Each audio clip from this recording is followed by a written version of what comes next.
이 괴담의 핵심은 마스크를 벗으면 입이 귀까지 완전 찢어진 여자가 가위나 도끼, 낫 등을 가지고 다니며 사람들의 입을 찢어버린다는 무시무시한 내용입니다. 이처럼 등골이 오싹한 기상천외한 내용으로 사람들을 현혹하는 이야기들. 오늘 전 세계에 퍼져있는 괴담의 진실과 실체를 파헤쳐봤습니다. 이번 특종, 괴담, 진실을 알려주마 19입니다. 괴담, 진실을 알려주마 19, 17일 공개합니다. 놀이공원 모모 괴담의 진실. 어린 시절 가족과 함께 혹은 친구들과 함께 누구나 한 번쯤은 가봤을 놀이공원.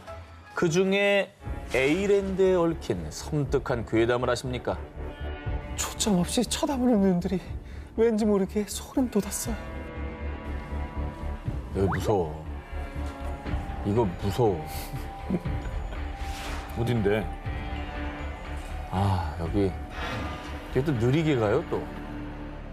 으스스한 조명 아래 초점 없는 눈빛. 기계적인 움직임으로 어딘가 모르게 섬뜩한 느낌을 주는 인형들. 무섭다 진짜. 수백 개에 달하는 인형에 얽히는 소름 끼치는 괴담. 저러고 있는데 갑자기 쟤네들이 나를 딱 쳐다보면 얼마나 무서울까? 요즘 거 말고 있잖아요. 옛날 유언지 있죠. 그건 진짜 무서워. 삐거덕 소리 더 나잖아요. 그 옛날 인형 약간 낡은 아. 그 느낌의 인형 그 자체가 좀 무서워요. 개장 이후 문을 닫기까지 30년간 많은 사랑을 받았던 에일랜드의 지삐 마을. 보트를 타고 터널을 지나며 전 세계 전통 의상을 입은 650개의 인형들이 탑승객을 맞이해주는 놀이기구였습니다. 밀폐되고 어두운 공간에 한층 공포를 더해주는 인형과의 만남에 인형이 소름 돋게 웃고 있었어요. 일하던 알바생 그런데요, 물 안에서 잘린 손가락이 나왔대요. 이런 흉흉한 괴담들이 떠돌았습니다. 그 중에서도 가장 유명한 괴담. 글쎄, 그걸 다 사람 머리카락으로 만든 거래. 어느 날부턴가 수백 개에 달하는 인형들이 모두 사람의 머리카락으로 만들어졌다는 소름 끼치는 괴담이 퍼지기 시작했습니다. 헐. 심지어 죽은 사람들의 머리카락을 모아 인형을 만들었다는 꼬리에 꼬리를 무는 흉흉한 소문들까지 이어졌는데요. 인모가 그 안에 무슨 사연이 있었을지 모르잖아요. 그렇지. 뭐가 막 더해진다고 이게 소리가. 그렇지. 출처도 실체도 불분명한 지삐마을 인모 괴담. 이에 에일랜드 관계자는요. 지피 마을에 있던 수백 개의 인형들은 인모로 만든 게 아닙니다. 모두 소문일 뿐이에요. 사람 머리카락은 굵기 때문에 인형의 머리카락으로 사용하기에는 특별한 화학 처리를 하지 않는 이상 불가능한 데다가 비용적인 측면에서도 단가가 높아서 수지가 맞지 않는다고 밝혔는데요. 그러니까 에일랜드 인모 인형에 대한 이야기는 그야말로 근거 없는 괴담이었습니다. 그럴 것 같긴 해요. 사실 왜냐면 인모는 제가 알기로는 가발로 쓰기에도 아마 부자요. 부족할걸요. 테마파크 입장에서도 이런 괴담 나쁘지 않아요. 나쁘지 않아요? 네. 근데 뭔가 사람들이 공포감을 극대화하면서 더 스릴을 줄 수 있잖아요. 어릴 적 동심으로 즐겼던 놀이기구. 이제는 흉흉한 괴담의 배경이 아닌 아름다운 추억으로 간직하셔도 될 것 같습니다. 괴담, 진실을 알려주마 19, 16위 공개합니다. 놀이공원에서 발생한 죽음의 사고. 1999년 5월 서울. 한 여성이 놀이공원을 찾았는데요. 와, 이게 요즘 그렇게 인기라며? 엄청 무섭대. 스릴이 장난 아니라더라. 진짜 기대된다. 이 여성이 탑승한 어트랙션은 무려 아파트 25층 높이인 상공 70m에서 시속 94km로 고공 낙하. 짜릿한 스릴로 폭발적인 인기를 누린 드롭타워였습니다. 아, 이 괴담. 이거 뭐 보시면 다 아실 거예요. 자, 오랜 기다림 끝에 드롭타워에 탑승한 여성은 잔뜩 들떠 있었는데, 그리고 드디어 하늘을 향해 올라가는 드롭타워. 10m, 30m. 서서히 올라가던 드롭타워는 상공 70m 꼭대기에 도달. 그리고 하나, 둘, 셋 하는 순간 3초 만에 지상까지 낙하했습니다. 아우, 이거 진짜 재밌다. 그치? 자, 그런데 정말 끔찍하게도 드롭타워 기계에 탑승했던 한 여성의 머리카락이 엉키는 사고가 발생.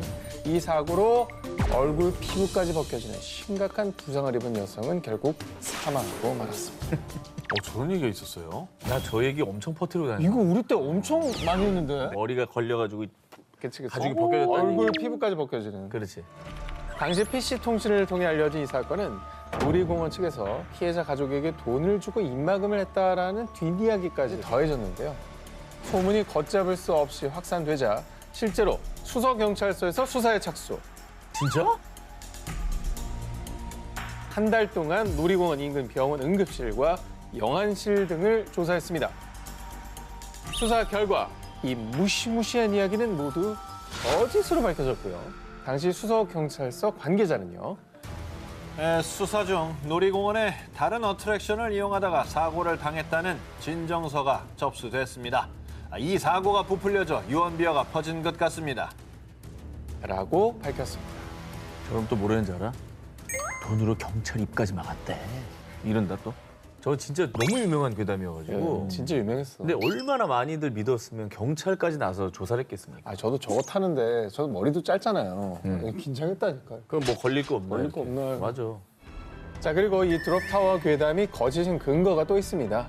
이 드롭타워 구조상 이용객의 머리카락이 기계에 낄 확률은 거의 제로. 멀어. 기계와 이용객이 앉은 자리의 간격이 무척 넓기 때문에 이거 불가능합니다. 진실이 밝혀졌는데도 불구하고 누군가는 여전히 믿고 있는 놀이공원 어트랙션 괴담. 부디 괴담에 현혹되지 않으시길 바랍니다. 괴담 진실 알려주마 19, 13위 공개합니다. 4달 뒤에 뭐뭐가 있었다.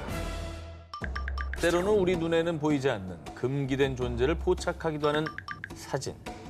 알 수 없는 존재가 찍힌 사진은 인류의 영원한 숙제처럼 남아있는데요. 누구야? 할머니 뒤에 뭐예요? 사람 머리가 달려있네. 진짜로 이게 무슨 뭐 UFO나 유령이나 그런 거예요? 하지만 오늘은 그 숙제 중에 하나를 풀어드릴 수 있을 것 같습니다. 1964년 영국 컴브리아주 짐 템플턴은 휴일을 맞아 아내와 딸과 함께 나들이를 떠났습니다. 그들이 도착한 곳은 아름다운 솔웨이만이 한눈에 내려다보이는 곳. 엘리자베스, 자 여기 와야지. 아 이쁘다, 아 이쁘다. 그리고 며칠 뒤 템플턴은 가족들과 찍은 사진을 인화했습니다. 그럼 아니 이건 누구야? 대체 정체가 뭐지? 딸 엘리자베스의 독사진에 정체불명의 존재가 찍혀 있었던 것입니다. 어허. 머리 쪽을 보시죠. 저 구름? 뭐야? 뭐야? 설마 저게 귀신이라고 지금? 근데 너무 대낮이야. 템플턴의 증언에 의하면 사진 촬영 당시 아내와 둘째 딸은 템플턴의 뒤에 있었고요. 카메라 너머에는 딸 엘리자베스 외에는 아무도 없었다는 것입니다. 이 미스테리한 사진은 전 세계적으로 논란을 불러일으켰고요. 이에 카메라 및 필름 제조사인 코피사가 직접 나서서 문제의 카메라와 원본 필름을 분석했습니다. 그 결과 저희는 사진에서 어떠한 조작의 흔적도 찾을 수 없습니다. 실루엣의 정체는 결국 미스터리에 빠졌고요. 문제의 이 사진은 심령 사진, 우주인 사진의 대명사가 되어 수십 년간 각종 괴담을 낳았습니다. 그렇다면은 정말로 유령이나 아니면 뭐 우주인이나 어허. 그런 상상을 할 수밖에 없겠는데요? 그런데 말입니다. 우리는 UFO 관련 저서를 쓴 클라크 박사로부터 뜻밖의 이야기를 들을 수 있었습니다. 사진의 밝기를 낮춰보면요. 우주인의 모습이 더욱 또렷이 보이는데요. 하얀색 우주복이 아닌 파란색 옷을 입고 있지요. 그러네요. 문제 그날 아내 애니 템플턴은 이처럼 파란색 원피스를 입고 있었습니다. 어허. 아내는 뒤에 있었다 그랬잖아요. 클라크 박사의 주장은 이랬습니다. 비밀은 바로 카메라의 뷰파인더인데요. 당시 템플턴의 카메라는 뷰파인더로 볼 때 전체 장면의 약 70%만 보이도록 설계되어 있었는데요. 그 때문에 딸 뒤에 있었던 아내의 모습을 템플턴이 보지 못했다는 것입니다. 아. 즉, 딸 뒤에 있던 아내의 모습이 과다 노출 현상으로 인해 마치 하얀색처럼 밝게 나왔을 뿐이라는 것이지. 아, 저게 등이었구나, 엄마의. 야, 어떻게 저렇게 기가 막히게 구도가 잡혔냐. 많은 사람들의 등골을 서늘하게 하는 괴담. 사실 그 진실의 이면은 이처럼 생각보다 간단할지도 모르겠습니다. 괴담 진실을 알려주마 19 10위 공개합니다. 저주받은 두 얼굴의 사나이. 이번 괴담은 눈으로 먼저 확인하시죠. 아 뭐야? 뒤통수에 얼굴 달린 거야? 아니 이제 말도 안 돼. 무적이 아니야? 저거 만든 거겠지. 사람들 사이에서 이 사진의 주인공으로 지목된 사람은 19세기 영국 귀족 에드워드 모드레이크, 일명 저주받은 두 얼굴의 사나이입니다. 1895년 12월 8일자 보스턴 선데이 포스트의 기사. 현대 과학의 불가사의에 따르면 인어, 반인반수, 거미 인간과 함께 에드워드를 소개했고요. 일명 인간 괴물의 존재를 문서화한 왕립과학학회 보고서를 출처로 밝혔습니다. 기사에 따르면 영국의 귀족 에드워드는 뒤통수의 두 번째 얼굴, 악마의 쌍둥이가 존재하며 이 또 다른 얼굴은 에드워드를 욕하고 저주하며 괴롭혔고요. 이를 제거할 의사를 찾지 못해 절망한 에드워드는 23살의 나이로 스스로 목숨을 끊었다고 보도했습니다. 뿐만 아니라 이듬해 의사들이 출판한 의학 서적에도 에드워드의 사례가 기록. 그래서 19세기부터 100여 년이 지난 21세기까지 입에서 입으로 전해지며 비극의 주인공으로 회자되고 있고요. SNS에선 그의 두개골이라며 이 사진이 전해지고 있습니다. 이 뒤통수에 달린 저주받은 얼굴 때문에 한 귀족이 비극적으로 사망했다는 이 기사, 과연 사실일까요? 지금부터 하나하나 파헤쳐 보겠습니다. 먼저 첫 번째, 그의 존재를 세상에 알렸던 신문 기사. 당시 기사를 기고한 사람은 SF 소설가이자 시인 찰스 로틴 힐드레스. 그가 출처로 들었던 왕립과학학회는 19세기 당시엔 존재하지 않던 단체였습니다. 그리고 두 번째, 이듬해 출판했다는 의학 서적 역시 찰스가 낸 기사를 팩트체크 없이 그대로 복붙한 거였고요. 뒤통수에 또 다른 얼굴이 있는 영국의 에드워드 모드레이크라는 귀족이 있었다는 사실이나 기록 역시 알 길이 전혀 없는데요. 자, 마지막 세 번째, 에드워드 모드레이크의 두개골로 지목된 사진 역시 언론 매체에서 사실을 확인한 결과 한 예술가의 상상을 바탕으로 한 종이 공예 작품이었을 뿐 실제 에드워드의 존재를 뒷받침하는 근거는 아니었습니다. 괴담 진실을 알려주마 싶고 8위를 공개합니다. 공자가 뭐뭐를 즐겨 먹었다. 자, 이번엔 세계 4대 성인으로 추앙받는 공자와 관련된 충격적인 괴담입니다. 중국 고대 유교 경전 예기 이 단궁상편에 실린 글귀를 먼저 읽어드리겠습니다. 곡을 그치고 사자에게 가서 자로가 어떻게 죽었는지 물으니 사자 말하길 해형에 처해졌습니다. 그 말을 들은 공자 명을 내려 해를 엎어버리게 했다. 자, 예기 단궁상편에는 중국 위나라 시절 공자가 아끼는 제자인 자로가 별난에 휘말려 처형당하는 사건이 서술돼 있는데요. 자, 그런데 여기서 주목할 건 바로 요 해라는 한자입니다. 이 전해지는 괴담에 따르면 바로 인육으로 만든 젓갈을 뜻한다고 하는데요. 자, 공자가 해를 다 엎어버렸다라는 마지막 문장에 미루어 일각에서는 공자가 사람의 고기로 젓갈을 만들어 두고 먹었다라고 해석.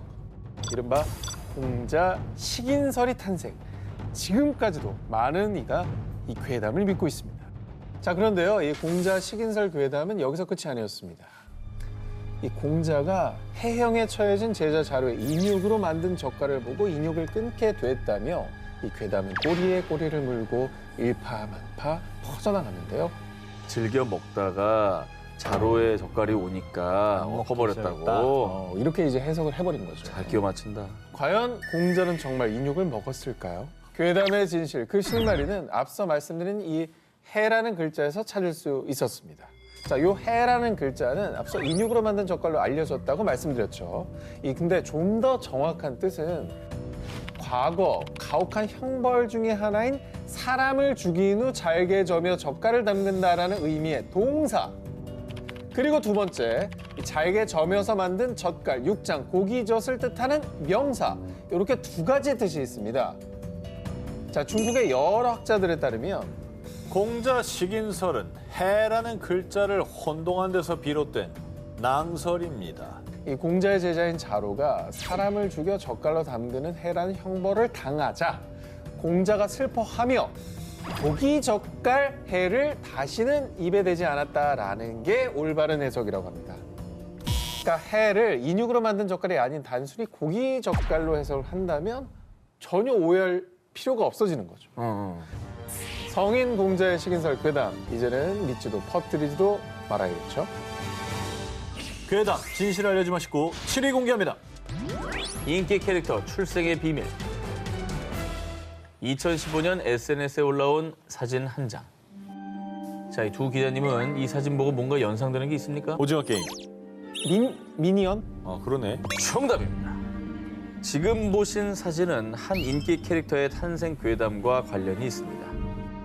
귀염뽀짝 육회발랄 엉뚱한 성격으로 전 세계인의 사랑을 받은 캐릭터 미삐언즈. 2015년 SNS를 중심으로 이 미삐언즈를 두고요. 이 캐릭터는요, 나치로부터 유래된 겁니다. 라는 살벌한 괴담이 퍼지기 시작했습니다. 나치? 저건 저기요? 아니지. 저게 왜 나치야? 아까 그 사진이 나치 관련된 사진이야. 하하. 그런가?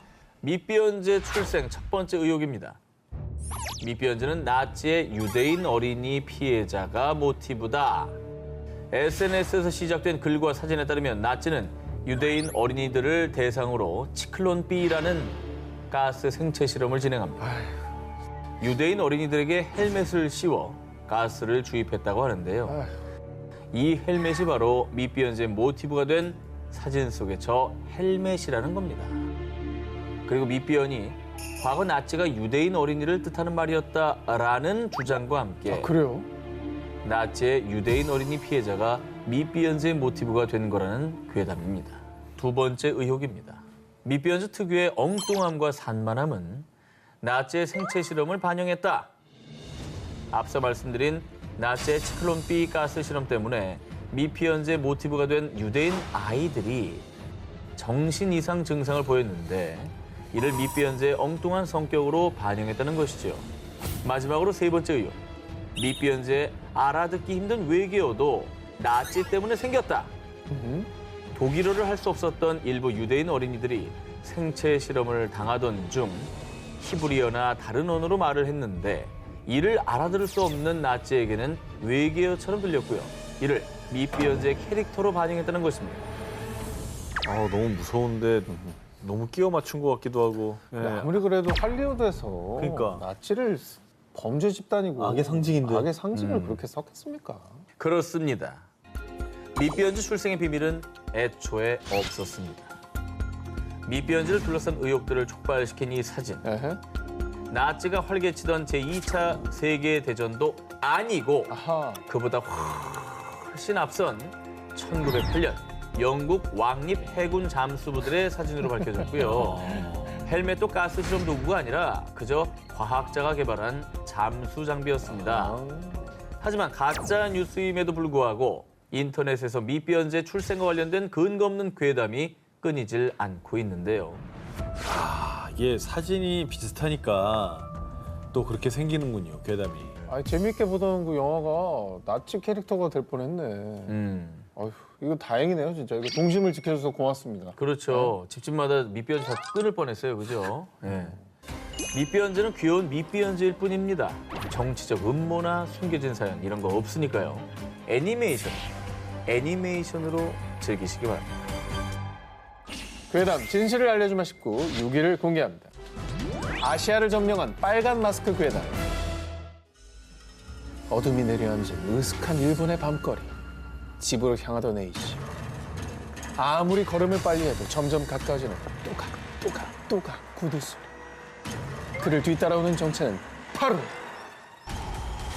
나 이쁘니? 그럼 너도 이쁘게 만들어줄게. 1970년대 말부터 2000년대 초까지 오랜 세월 사람들을 공포에 떨게 했던 바로 입이 귀까지 찢어진 여성, 일명 빨간 마스크.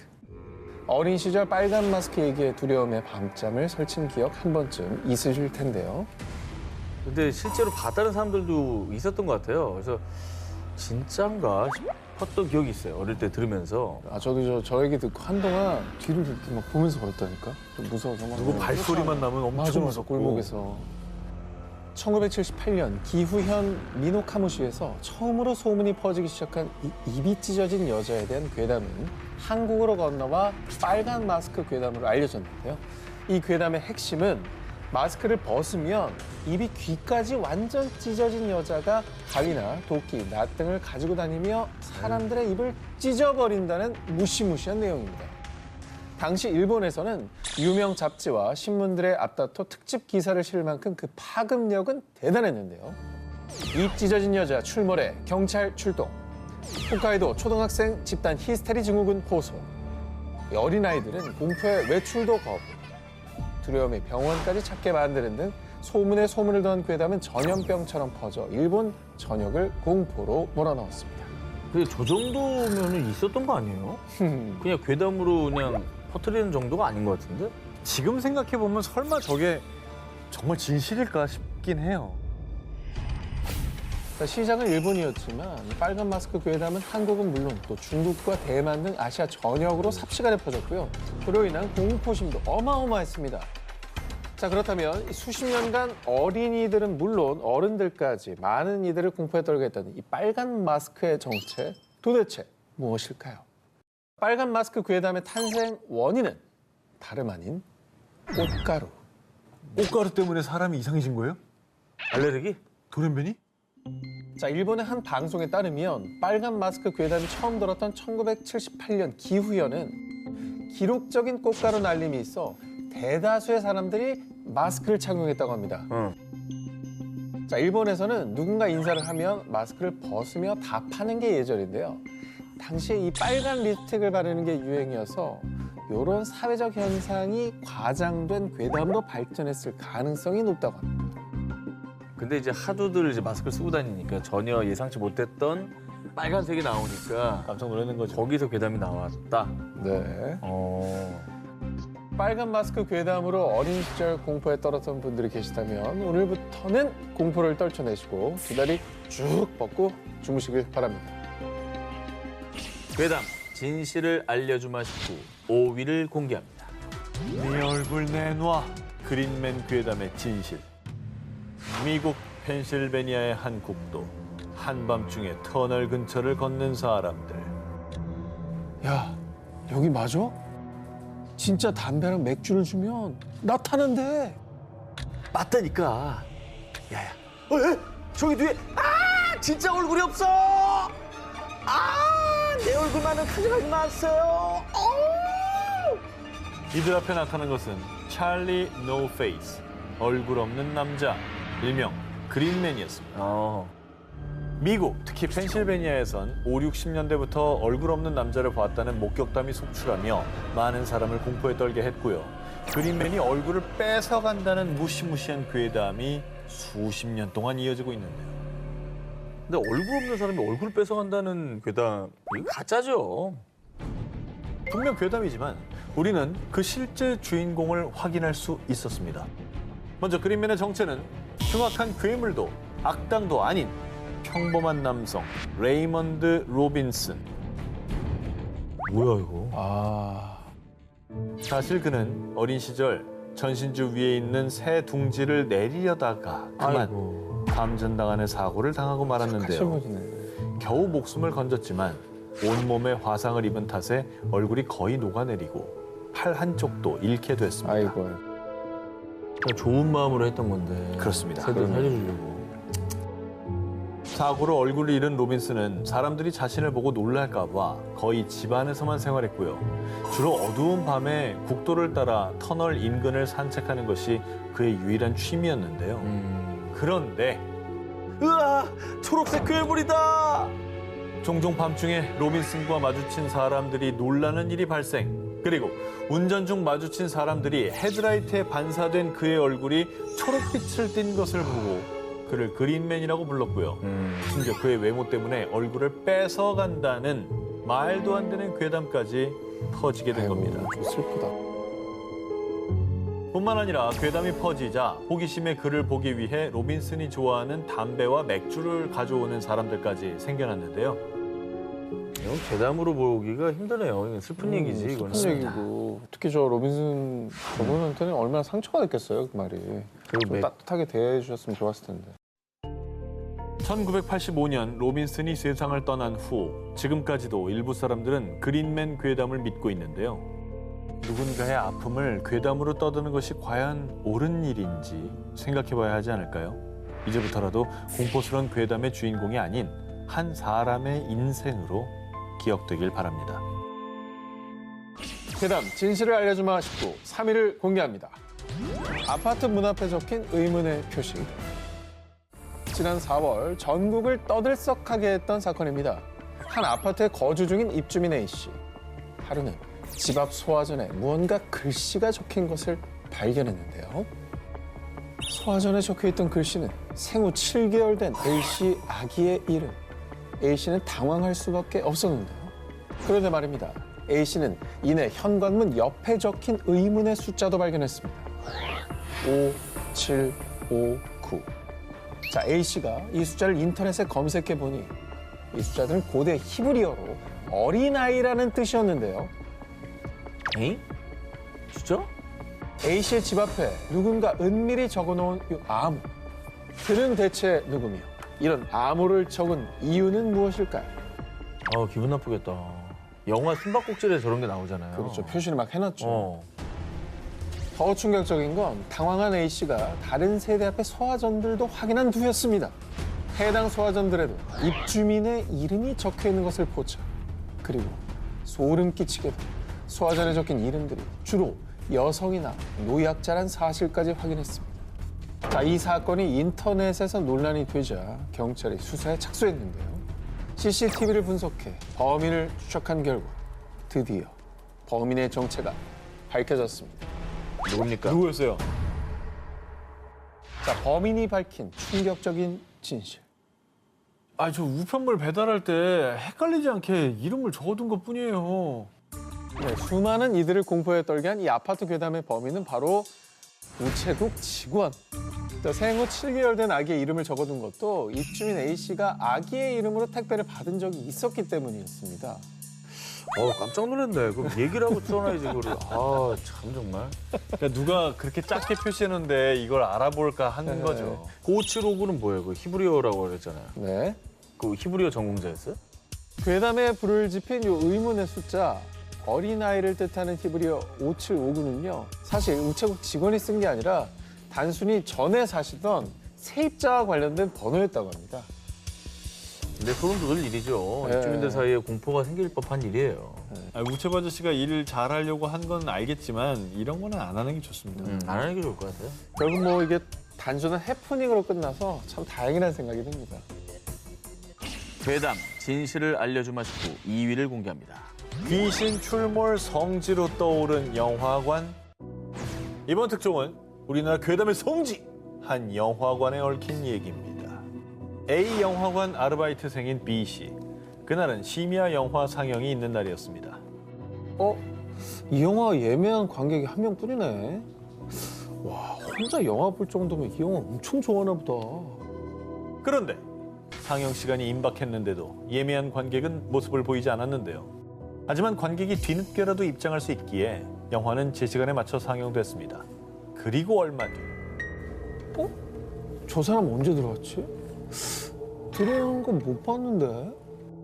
영화관 제일 앞쪽 좌석 A열에 앉아있던 빨간 옷을 입은 한 여성.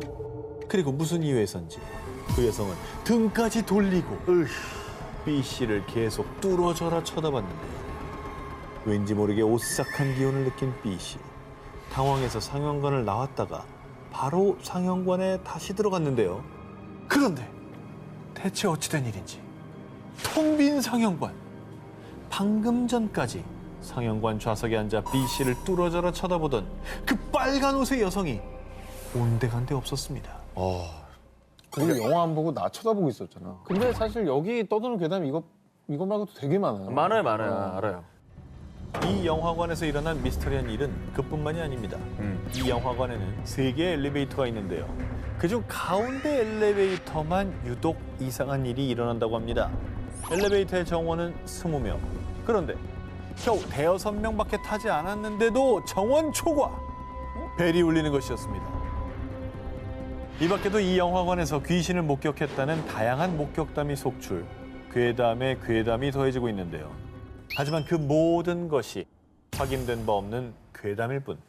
아마도 이런 괴담이 생긴 건 어둡고 폐쇄된 영화관의 특성과 한때 영화관 건물 내부 리모델링으로 대부분 상가가 문을 닫으며 어수선하고 으스스한 분위기 때문에 발생한 것이 아닌가 추측된다고 합니다. 괴담 진실을 알려주마 싶고 18위와 1위 헤드라인을 공개해주세요.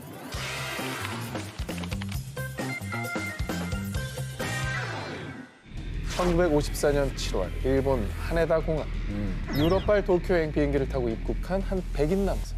그런데 입국 심사 도중 공항 직원들과 실랑이를 벌인 그. 아, 참 정말. 난 타우레드라는 나라에서 왔다니까요. 타우레드! 그 남성은 타우레드라는 나라에서 왔다며 여권을 제시했지만요. 사실 이 타우레드는 존재하지 않는 국가. 이 공항 직원은 당황할 수밖에 없었는데요. 그 남성은 공항 직원이 가져온 지도에서 프랑스와 스페인 사이에 위치한 나라 안도라를 가리키면서요. 지도가 잘못되었을 뿐 그곳이 타우레드라고 주장했습니다. 뭔 소리야? 존재하지도 않는 국가에서 왔다는 정체불명의 남성. 그는 프랑스어를 주로 사용했지만 영어, 일본어도 자유롭게 구사했고요. 무엇보다 그의 여권에는 이전에 도쿄를 방문한 것을 포함해 전 세계 많은 공항에 스탬프가 찍혀 있었는데요. 여권이 위조된 것으로도 보이지 않는 상황. 공항 직원들에게는 혼란 그 자체였습니다. 아니, 여권이 위조된 게 아니라는 것도 놀랍고 일본에서 저 사람의 입국을 한번 받아줬었다는 뜻이잖아요. 그래서 그 여권 받아준 거죠. 근데 타우레드. 왜 모르지 지금은? 공항 직원들은 그 불가사의한 남자의 신원 파악을 위해 그가 다니고 있다는 회사와 그가 머물 숙소에도 전화를 해봤지만요. 그 어떤 정보도 파악 불가. 결국 신분이 확인되지 않은 남성은 인근 호텔에 구금. 혹시 모를 상황을 대비해 무장 경원 2명까지 배치됐는데요. 다음 날 흔적도 없이 사라진 남성. 어머나. 심지어 공항 보안실에 보관하던 그 남성의 물건들 역시 감쪽같이 사라졌습니다. 우와, 뭐야?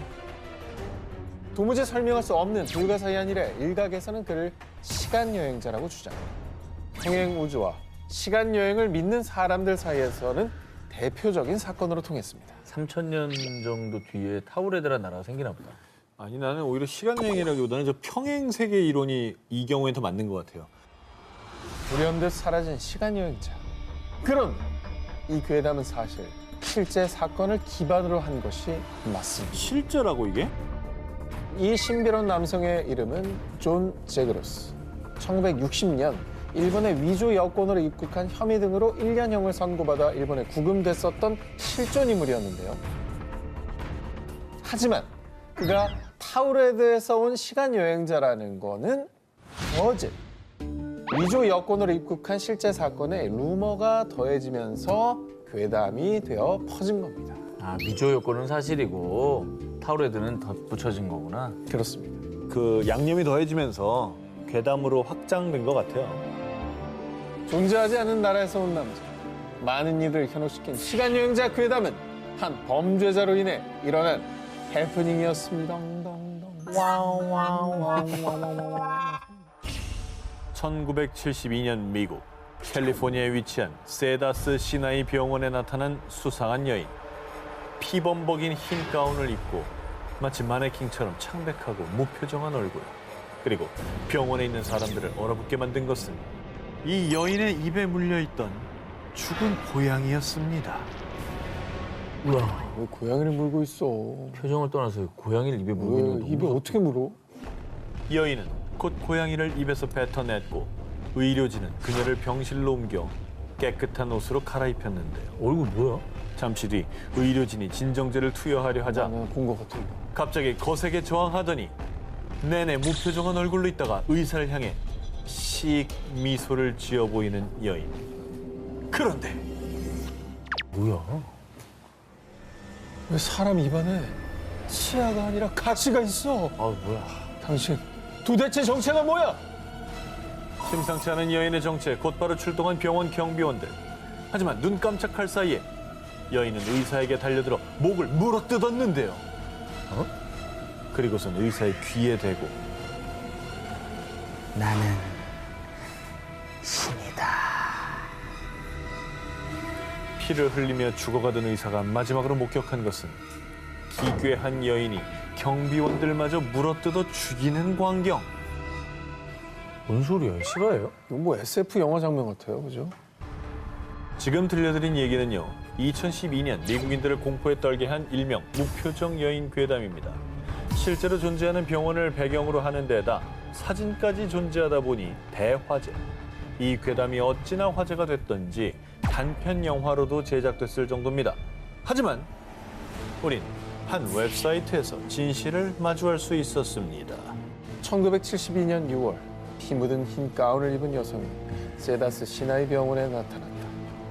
여자의 입에는 사람의 이가 아니라 길고 날카로운 가시가 있었다. 여인은 가까이 다가가 그의 귓가에 속삭였다. 난 신이다. 아까 그 괴담 내용이죠. 그대로인데요? 무표정 여인은 필력 좋은 한 유저가 공포 사이트에 올린 그럴듯한 소설입니다. 그렇다면 이 사진은 어떻게 된 것이냐? 희망이 보여. 이 사진은 영국의 한 사진 작가가 찍은 밀랍 환자와 간호학생 작품, 즉 퀄리티 좋은 무서운 글과 예술 작품이 크로스, 여기에 실존하는 병원까지 배경으로 등장하다 보니 괴담으로 퍼지게 된 겁니다. 나 있었던 사건이잖아. 이건 아예 없었네.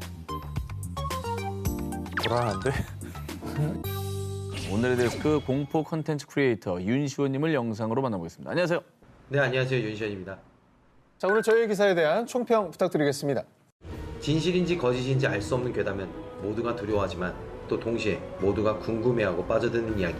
그게 바로 괴담의 매력인 것 같습니다.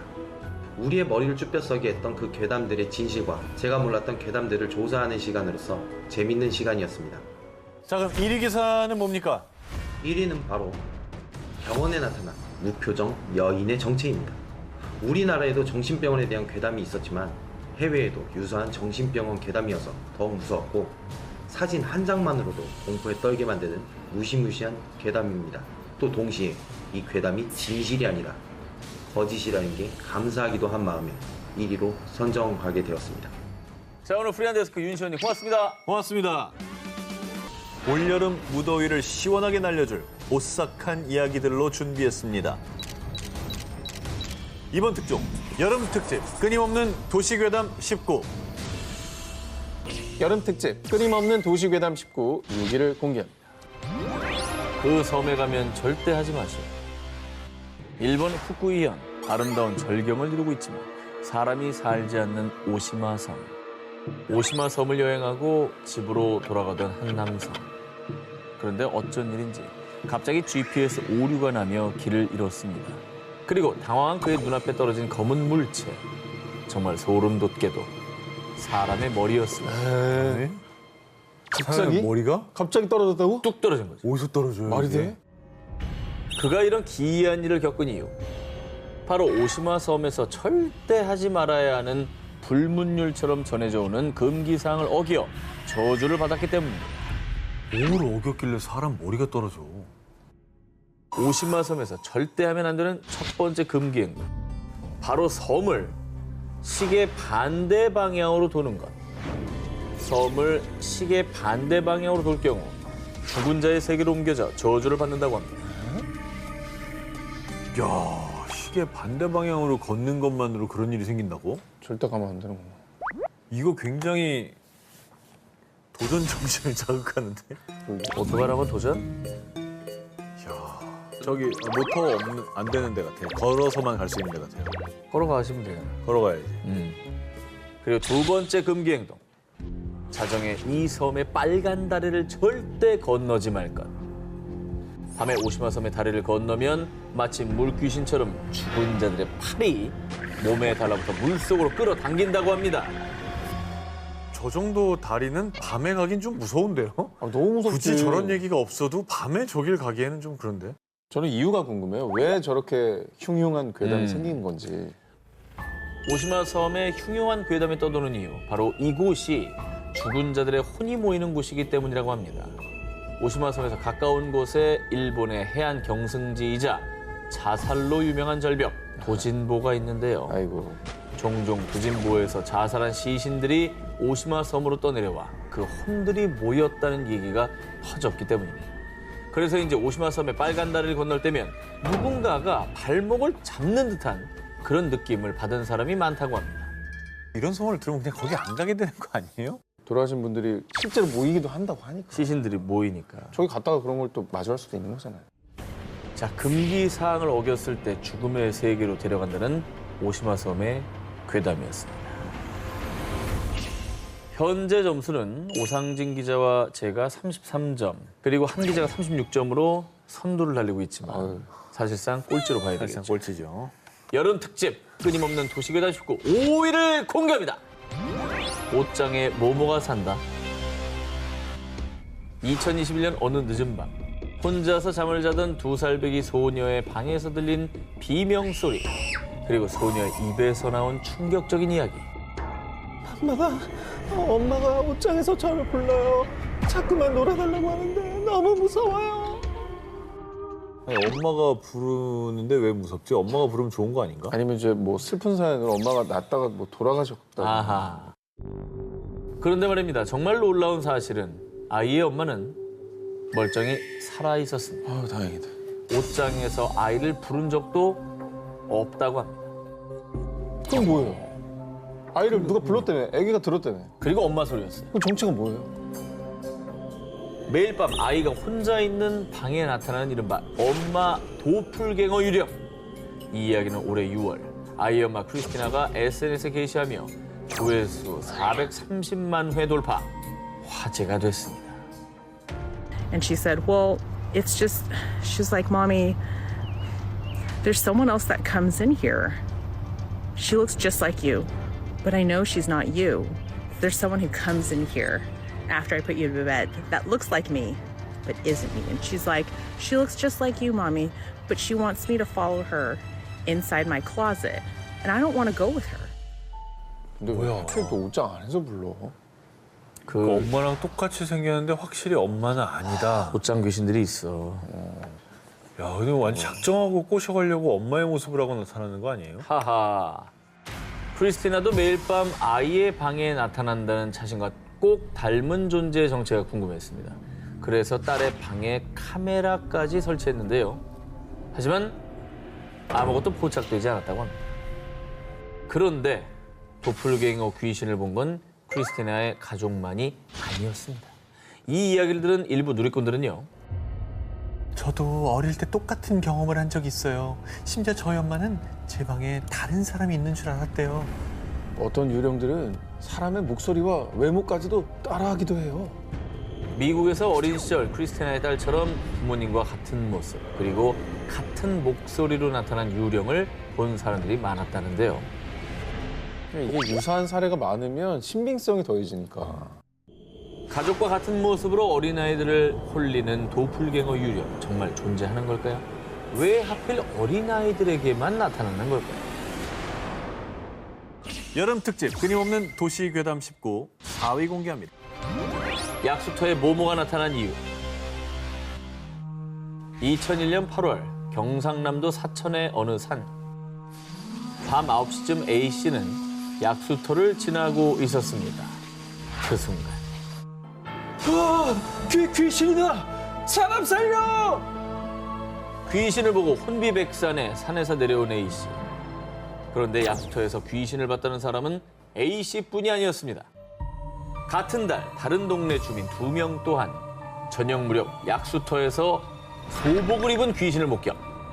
놀라서 뛰어 내려왔다고 하는데요. 야, 이거는 뭐 비슷한 옷차림으로 여러 명이 보셨다는 거잖아요. 그렇죠. 이게 뭔가 있는 것 같아. 혹시 사람인데 이 잘못 보고 착각한 건 아니겠죠? 과연 그럴까요? 새벽에 일찌감치 약수터에 올라갔던 한 노인에 따르면 약수를 담던 중에 누군가가 뒤에서 바가지를 쓱 건넸다는 겁니다. 이렇게요? 그렇죠. 네, 굉장히 무섭네요. 노인이 바가지에 약수를 떠서 건네주자마자 촤! 바닥에 떨어지는 물속. 노인이 뒤를 돌자 그곳엔 턱이 없는 귀신이 빤히 서 있었다고 합니다. 턱이 없으니까 물이 바닥에 쏟아졌구나. 그렇지. 먹자마자 바닥으로 쏟아지는 거죠. 조갈라서 먹으려고 했는데 이게 안 담기는 거죠. 무섭죠? 오, 무서워. 약수터 귀신에 대한 목격담이 일파만파 퍼지자 주민들이 애용하던 약수터는 사람들의 발길이 뚝 끊겼습니다. 이에 마을 노인회장은 특단의 조치를 취했습니다. 바로 약수터 인근의 지역 문화센터 측에 귀신을 쫓는 굿을 해달라고 요청한 것입니다. 근데 왜 문화센터에다가 구슬해달라 그러죠? 알고 보니 예전 약수터 주변에 무연고 분묘 4기가 있었다고 하는데요. 그런데 문화센터를 건립하고 그 지역을 개발하면서 이 분묘가 없어졌다고 합니다. 문화센터 측은 주민들의 간곡한 요청에 결국 2001년 9월 11일 장장 8시간 동안 귀신들의 원혼을 달래는 위령제를 올렸습니다. 그러자 그 후에는 정말 신기하게도 약터에서 귀신을 봤다는 목격담이 더 이상 들리지 않았다고 합니다. 여름 특집 끊임없는 도시괴담 식구 3위를 공개합니다. 호텔에 갇힌 모모의 목소리. 1982년 2월 일본 현지 언론의 충격적인 보도. 뉴재팬 호텔 유령 소동. 폐허가 된 호텔에서 유령 목격. 이 뉴재팬 호텔에 나타난 유령은 국내 언론에서도 대대적으로 보도하며 큰 충격을 안겼습니다. 아니 우리나라에서도 보도할 정도면 그 호텔에 뭐 진짜 유령이 나오긴 나온 거예요? 1982년 2월 8일 오전 3시 20분경 이 호텔에 화재가 발생. 순식간에 걷잡을 수 없이 번진 화마에 많은 투숙객들이 쓰러졌고요. 일부 승객들은 유독 가스 때문에 괴로워하다가 창문 밖으로 뛰어내리면서 목숨을 잃었는데요. 안타깝게도 이 화재로 34명이 부상을 입고 33명이 사망, 화마에 희생됐습니다. 사건이 벌어진 이후 이 호텔에 대한 무시무시한 괴담이 퍼지기 시작했는데요. 이 끔찍한 참사가 일어난 지 6일 뒤인 1982년 2월 14일 새벽 5시경 호텔 경비원이 지하 2층 기계실 화장실에 들어선 순간 살려주세요. 살려주세요. 환기구 속에서 들리는 한 여성의 비명. 하지만 그곳에는 아무도 없었습니다. 오씨 뭐야. 그리고 6일 뒤인 2월 20일 밤 10시경 이 호텔의 또 다른 경비원 2명은 비상계단 6층을 둘러보던 중 지금 이 목소리 들리죠? 저도 들려요. 여긴 우리 둘 뿐인데. 분명히 비상계단에는 경비원 2분밖에 없었지만 분명히 들리는 정체 모를 남자들의 목소리. 순식간에 공포에 휩싸인 경비원들은 그대로 도망쳐 내려왔습니다. 근데 두 명이 동시에 들은 거면 이거는 잘못 들은 게 아니라는 거잖아요. 그렇지. 한 명이 들었으면 야 너 몸이 허한가 보다 이런 얘기라도 하지. 그러니까. 화마에 희생된 이들의 목소리가 들리는 일본의 뉴재팬 호텔. 10여 년간 방치되다가 2002년에 새 건물이 들어서면서 더 이상 의문의 목소리는 들리지 않는다고 하는데요.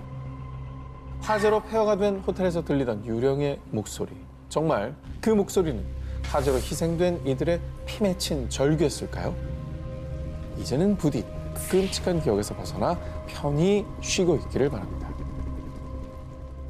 여름 특집 끊임없는 도시괴담 19 2위를 공개합니다. 모모가 사는 저수지. 2013년 9월 낚시꾼들의 성지로 알려진 경기도의 한 저수지. 밤낚시를 즐기던 A씨가 대어를 잡고 기뻐하던 그때 잠깐 저게 뭐지? 저수지 한가운데서 무언가를 목격한 A씨. 밤에 저수지 한가운데서 뭘 목격해요? 무슨 뭐 괴물 이런 거 떠 있었나? 저수지 한가운데 우뚝 서 있는 의문의 흰색 물체. 사람의 형상이었지만 그것은 좋게 2.5m는 넘어 보였는데요. 긴 머리 사이로 A씨를 빤히 쳐다보던 두 눈! 죽음의 공포를 느낀 A씨는 황급히 도망쳤습니다. 2.5m는 뭐예요? 서장훈보다 더 큰 거. 서장훈도 크죠. 네. 뭐야? 물귀신인가? A 씨가 이 귀신 목격담을 온라인 커뮤니티에 올리자 달린 댓글. 헐, 저도 와이프와 새벽에 낚시하다가 오싹한 경험했어요. 네, 또 그분이 나타나는군요. 한동안 낚시는 못 가겠네요. 뭐야? 이 저수지는 물귀신이 자주 출몰하는 곳으로 이미 유명했습니다. 아니 위령제도 올렸었나 봐요. 왜요? 그러니까 그분이 나타나니까 아. 위령제도 올렸었고 그래서 안 나타났었는데 이제 다시 돌아오신 것 같다. 이제 효력이 떨어지면서. 네, 뭐 이 얘기인 건데 조만간 목격하신 분 또 나오실 것 같네요라고 하는 거 보니까 맨 밑에 봐요. 한동안 낚시 못 가겠네요. 그러니까 여기 아예 그냥 터네 터. 터줏대감이신데? 2015년 6월 또 다른 낚시꾼 B 씨에 따르면 이 저수지에서 낚시를 하던 중 갑자기 목이 없는 하얀 형체가 물 위에 나타나더니 B 씨를 향해 다가왔다고 합니다. 이 그림이요, B 씨가 목격한 귀신이 나타나는 곳을 그린 사파라고 합니다. 저거 그릴 정도면 그렇죠. 굉장히 구체적이죠. 이거 진짜인 것 같은데 이거는. 이 저수지에서 실제로 발생한 사건. 저수지에서 20대 숨진 채 발견. 저수지에서 4인 가족 동반 자살. 이 저수지에서 유난히 사건 사고가 많이 발생을 해서요. 일각에서는 그 죽은 원혼들이 저수지에 떠돌고 있는 게 아닐까 추측했는데요. 그런 가운데 2015년 해당 저수지는 수질오염 방지를 이유로 낚시 금지 구역으로 지정 사람들의 발길을 차단했습니다. 그 안 좋은 소리 소문이 막 퍼지니까 닫아버렸구나. 이유가 어쨌든지 간에 이제 금지구역이라고 하니까 하지 말아야죠. 여름 특집 끊임없는 도시괴담 19 18위와 1위 헤드라인 공개해 주시기 바랍니다.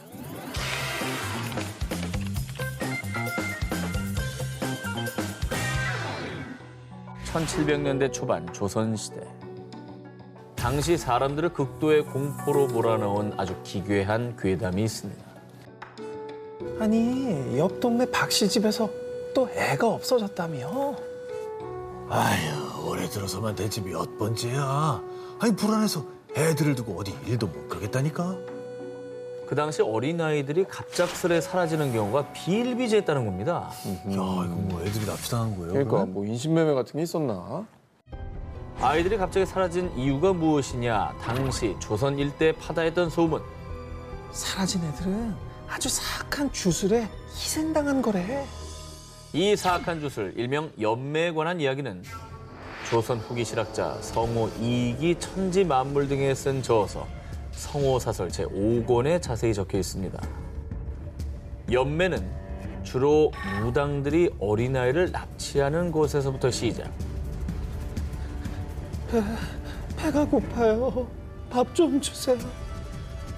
납치한 아이는 겨우 명을 붙잡고 있을 만큼만 아주 조금씩 음식을 줘서요. 살이 쭉 빠질 때까지 방치. 그렇게 아이가 바짝 마르다 못해 죽기 직전까지 이르렀을 때 이제 때가 왔군. 아가, 여기 음식 있으니까 마음껏 먹으렴. 맛있는 냄새가 솔솔 풍기는 음식을 넣은 작은 죽통을 아이 앞에 두면요.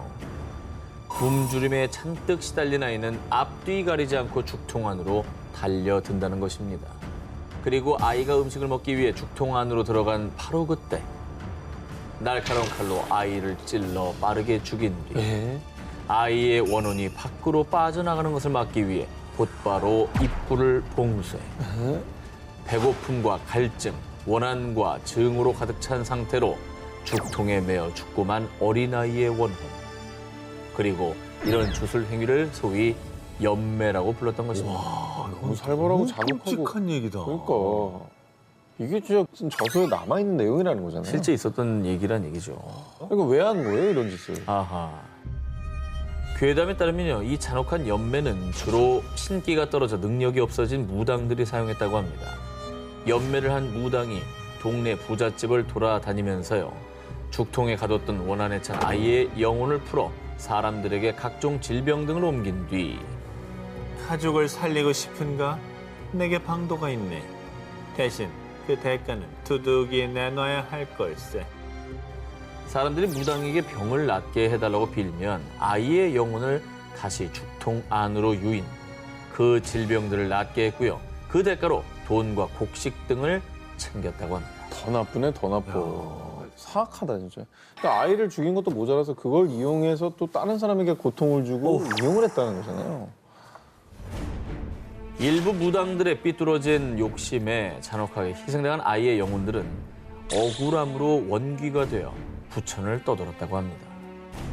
알려진 바에 따르면 당시 조선 팔도에 이 끔찍한 연매와 관련된 흉흉한 소문이 확산, 실제로 수많은 아이가 납치, 살해당하는 사건이 발생하자 이 연매를 금지하는 왕명이 내려지기도 했다고 합니다.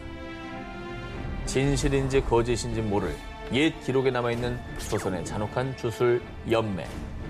제발 괴담 그뿐이길 바랍니다. 1701년 런던. 수많은 군중이 모인 가운데 교수대에 오른 한 남자. 내 보물은 어느 섬에 있다. 이후 사람들은 전설 속 그의 보물을 찾기 위해 온 바다를 누비고 다녔는데요. 그 저기 밀주 모자 쓴 녀석. 그렇죠. 네. 만화. 하지만 이거는 만화성 얘기가 아닙니다. 보물섬에 관해 떠도는 이야기는 수없이 많지만 이건 정말 실존했던 얘기입니다. 그 주인공은 바로 17세기 악명을 떨쳤던 잉글랜드의 해적왕 윌리엄 키드, 일명 캡틴 키드.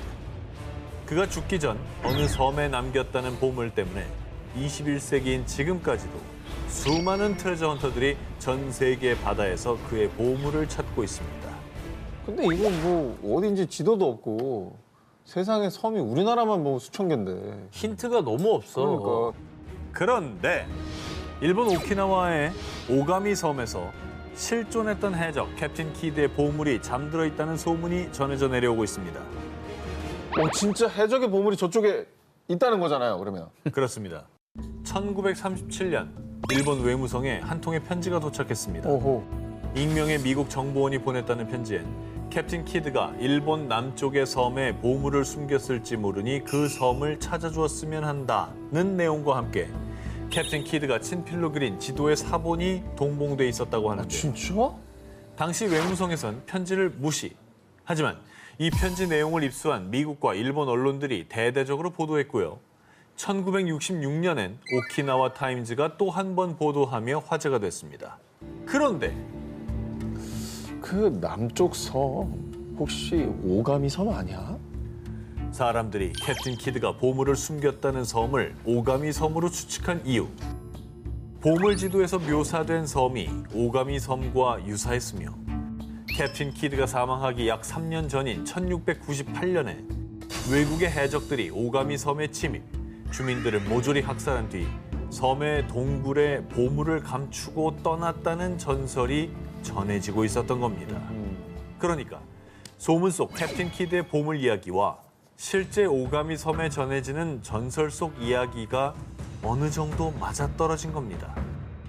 실제로 오가미 섬이 캡틴 키드의 보물이 잠든 곳으로 지목되자 수많은 트레저 헌터가 이곳을 방문, 동굴 근처와 출입 금지 장소까지 샅샅이 찾았지만 모두 보물을 찾는데 실패.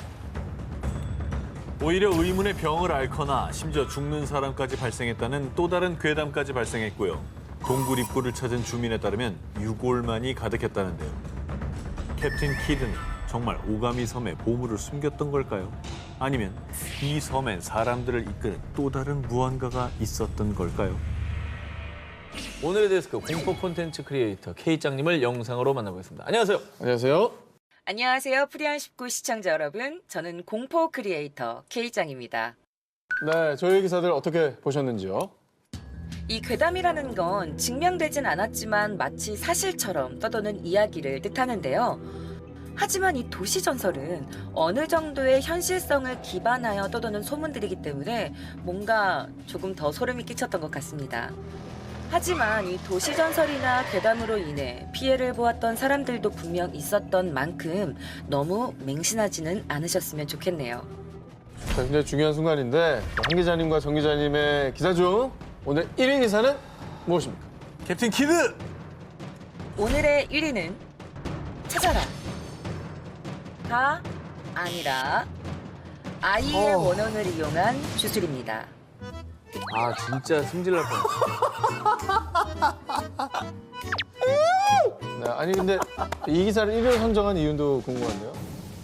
실제 역사에도 기록될 만큼 분명한 사실적 증거도 있고 무엇보다 이 잔혹한 이야기 속의 피해자가 다름 아닌 어린 아이라는 사실이 너무나 끔찍했습니다.